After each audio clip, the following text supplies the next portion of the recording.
Нового директора Академического театра оперы и балета «Коми» назначат с учетом мнения коллектива, а также необходимых управленческих навыков кандидата.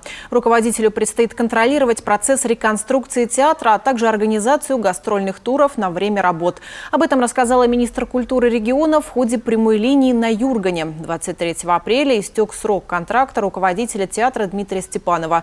На сегодняшний день рассматриваются 3 кандидатуры. Также Гульнара Идрисова ответила на вопросы, как привлечь молодых специалистов в отрасли.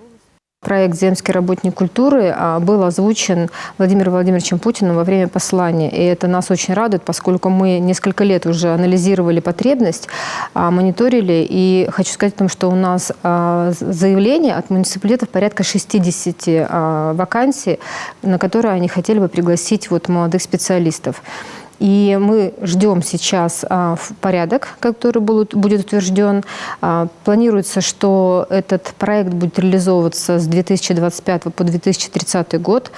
И для молодых специалистов, которые будут приезжать в нашем регионе, предполагается сумма 1 миллион рублей, на которые они могут потратить как на жилье, так и на транспорт. Но там будет условие, что необходимо будет отработать не менее 5 лет. И в случае, если вдруг специалист прервет этот срок, то он должен будет вернуть это средство обратно в бюджет. Министр культуры отметила, что в регионе по нацпроекту «Культура» построено 8 социокультурных центров, созданы модельные библиотеки и виртуальные концертные залы.